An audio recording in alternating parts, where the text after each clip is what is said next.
اس کی تو اللہ رب العزت نے کیفیت یہ بیان کی ہے کہ کبھی یہ فقراء تمہارے سامنے آئیں تو ان کی اصل کیفیت یہ ہے کہ وہ اندر سے دکھے ہوئے ہوتے ہیں، تنگ دست ہوتے ہیں، لیکن اس کے باوجود وہ مانگتے نہیں ہیں، شرمسار رہتے ہیں، سفید پوشی سے زندگی گزار لیتے ہیں، لیکن ہاتھ نہیں پھیلاتے۔ ان کے ہونٹ ضرور کپ کپاتے ہیں کہ وہ تمہاری مدد کے طالب ہیں، سمجھ جایا کرو، اپنے منہ سے کچھ نہیں کہتے، لیکن جو مسکین ہوتا ہے وہ مانگنے پر مجبور ہو جاتا ہے۔ اتنی تنگ دستی ہوتی ہے کہ ناقابل برداشت ہو جاتی ہے۔ اور ناظرین کرام، فقیری پر تو انبیاء نے، صالحین نے فخر کیا ہے۔ ایک مرتبہ حضرت عمر رضی اللہ تعالیٰ عنہ نبی کریم صلی اللہ علیہ وسلم سے کہنے لگے، یا رسول اللہ، اکثر میں دیکھتا ہوں کہ آپ اپنے سر مبارک کو ایک اینٹ پہ رکھ کے استراحت فرماتے ہیں، سو جاتے ہیں، اس کے نشان بھی آپ پہ پڑ جاتے ہیں، آپ کی کمر مبارک پہ پڑ جاتے ہیں۔ آپ جب ایک گھاس کی چھال کے اوپر، کھجور کی چھال کے اوپر آپ لیٹ جاتے ہیں، یا رسول اللہ جب آپ اٹھتے ہیں تو آپ کی کمر مبارک پر وہ نشان پڑ جاتے ہیں، یا رسول اللہ ہمیں اجازت دیں، ہم آپ کے لیے نرم اور گرم گدا بچھا دیا کریں۔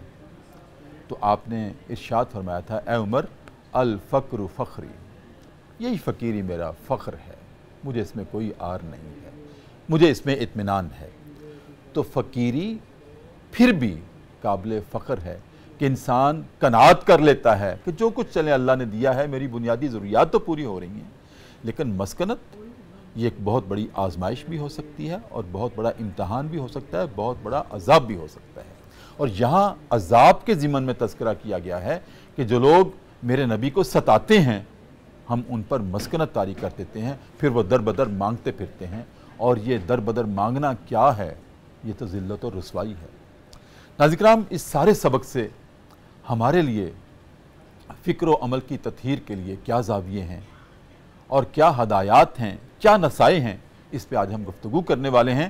اور گفتگو کرنے کے لیے ناظرین کرام میری دائیں جانب جو شخصیت تشریف رکھتی ہیں، پروگرام صدائے قرآن کا مستقل حصہ ہیں، جناب مولانا محمد اکرم محمدی، بیت القرآن سے بطور ریسرچر، بطور محقق آپ کا تعلق ہے، اور پی ایچ ڈی اسکالر ہیں ماشاءاللہ، ایم فل میرے ہاتھوں سے کیا ہے، میری شاگردی میں کیا ہے، مجھے ناز ہے۔ آج پروگرام صدائے قرآن کی مستقل زینت ہیں۔ السلام علیکم ورحمۃ اللہ۔ وعلیکم السلام ورحمۃ اللہ وبرکاتہ۔ کیسے مزاج مولانا؟ خیریت سے ہیں؟ اور ناظرین کرام، میری بائیں جانب تشریف رکھتے ہیں جناب حافظ سعید عمران، ماشاءاللہ وہ بھی پی ایچ ڈی اسکالر ہیں، بیت القرآن میں ایز اے محقق اور ریسرچر اپنی خدمات سر انجام دیتے ہیں، اور الحمدللہ وہ بھی میرے شاگرد ہیں، اور آج ماشاءاللہ پی ایچ ڈی کی تکمیل کر رہے ہیں۔ پروگرام صدائے قرآن کی زینت ہیں۔ میں کیا عرض کروں کہ ایسے لگتا ہے جیسے آج بیت القرآن میں صدائے قرآن ہے اور صدائے قرآن میں بیت القرآن ہے۔ السلام علیکم ورحمۃ اللہ۔ وعلیکم السلام ورحمۃ اللہ۔ کیسے ہیں آپ صاحب؟ جی ٹھیک ہیں؟ الحمدللہ۔ مولانا، پروگرام کا مقدمہ آج کے سبق کا میں نے آپ کے سامنے رکھا ہے اپنی ابتدائی گفتگو کی صورت میں۔ جی استاد محترم، تو ارشاد فرمائیں، کیا شان نزول ہے آج کی آیات کا، کیا سبق ہے، کیا خلاصہ ہے؟ یہیں سے بات شروع کریں۔ جی استاد محترم، سب سے پہلے میں آپ کا شکر گزار ہوں، اور پھر ہمارے چینل پبلک نیوز کا، اور سب سے بڑھ کر اللہ رب العزت کا کہ جس نے ہمیں اس مقدس مقام پہ جمع کیا ہے، اور ہم قرآن مجید کے معانی اور مفاہیم سمجھنے کے لیے جمع ہیں۔ اللہ قبول فرمائے، الحمدللہ۔ تو یہ قرآن مجید کا مقام جو سورہ آل عمران کا ہے، آپ نے تلاوت فرمائی، اس کا مفہوم سمجھایا، تو اس کے اندر جو اصل بات مجھے سمجھ آئی ہے سر، وہ یہ ہے کہ پیغمبر ایسی ہستی ہے جسے رب العزت نے ان کی امت کے لیے ایک عملی نمونہ بنایا ہے، سبحان اللہ۔ اور امت چونکہ انسانوں پر مشتمل ہے، اور انسان کی زندگی دکھ، غم، تکلیف اس کا حصہ ہے، بالکل۔ خوشی اور غمی کا جو امتزاج ہے، یہ ایک زندگی کا حسن ہے۔ صحیح۔ تو چونکہ پیغمبر نے اپنی امت کی تربیت کرنی ہوتی ہے، لہٰذا پیغمبر جو ہیں وہ اسی راستے سے گزر کر آئیں گے، انہی مراحل سے گزر کر تشریف لائیں گے، تو اپنی امت کی اور بہتر طریقے سے صحیح تربیت کر سکیں گے۔ تو اسی وجہ سے اللہ سبحانہ و تعالی نے اپنے تمام پیغمبروں کی زبردست تربیت کی ہے، ان کے بڑے بڑے اور کڑے پھر اسی تربیت کو امتوں کے لیے نمونہ کامل قرار دیا۔ بالکل ایسے ہے جناب، بالکل ایسے۔ میں آپ کی اجازت ہو تو حافظ صاحب کو شریک گفتگو کروں۔ حافظ صاحب پہلے تو خوش آمدید، آپ پہلی دفعہ تشریف لائے پروگرام صدائے قرآن میں۔ میں نے کئی دفعہ سوچا آپ کو بلانے کا اور تاخیر ہوتی رہی، کبھی آپ اویلیبل نہیں تھے، لیکن الحمدللہ آج آپ تشریف لائے ہیں اور پھر اس کے بعد مستقل حصہ رہیں گے ہمارے اس پروگرام کا۔ آپ محقق ہیں، بیت القرآن میں ماشاءاللہ آپ کی بہت گہرائی اور گہرائی سے قرآنی علوم پہ توجہ رہتی ہے اور پی ایچ ڈی آپ کی تکمیل میں ہے ماشاءاللہ۔ یہاں ایک باریک سا نقطہ ہے اس سبق میں، جہاں نبی محتشم صلی اللہ علیہ وسلم کو تسلی اور تشفی دی جا رہی ہے اللہ رب العزت کی طرف سے کہ نبی آپ پریشان نہ ہوں، یہ آپ کو کچھ بھی بگاڑ نہیں سکتے، میں ہوں نا اوپر۔ جی کتنی بڑی ڈھارس ہے، بہت، اور وہ ڈھارس جو اللہ رب العزت خود عطا کر رہا ہے۔ ہمیں دوست کہتے ہیں، کوئی بات نہیں میں ہوں نا ساتھ، یہاں تو اللہ رب العزت کہہ رہا ہے کہ میں ہوں۔ سبحان اللہ۔ آپ کیوں پریشان ہوتے ہیں؟ یہ صرف آپ کو ستا کے خوش ہوتے ہیں، ان کو تسکین ملتی ہے، لیکن ان کی تسکین ان کی مسکین ہونے کا باعث بنے گی۔ ستانا بھی اشارہ کیا ہے مولانا نے اس کی طرف کہ ستانے کی بھی گنجائش اور یہ جرت اللہ رب العزت نے کیوں دی ان لوگوں کو کہ آپ کو ستائیں اور آپ کے دل پہ ذرا سا بھی ملال آئے۔ گو کہ اس میں حکمت یہ ہے کہ یہ ستانے کی پھٹکار انہی پہ واپس پڑے گی۔ کیا حکمت ہو سکتی ہے شاید؟ بسم اللہ الرحمن الرحیم۔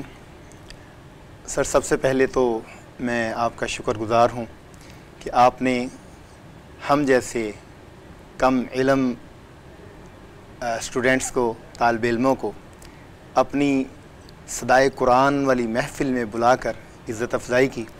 اس پر آپ کا، آپ کے ادارے کا اور پبلک نیوز کی جتنی بھی مینجمنٹ ہے ان تمام کا دل کی اتھاہ گہرائیوں سے شکریہ ادا کرنا چاہوں گا۔ سر اللہ رب العزت نے نبی کائنات حضرت محمد رسول اللہ صلی اللہ تعالی علیہ وآلہ وسلم کو اس کائنات میں نمونہ کامل بنا کر بھیجا۔ صحیح۔ تو اللہ رب العزت نے ان آیات کے بیچ میں ذکر فرمایا ہے، یہود کی تاریخ کو بھی بیان فرمایا ہے اور ان کا ذکر بھی کیا ہے کہ ان کے بد خصائص کیا تھے۔ یہود اصل میں قرآن کریم القرآن یفسر بعضها بعضا، قرآن کریم کا بعض حصہ بعض کی تفسیر بیان کرتا ہے۔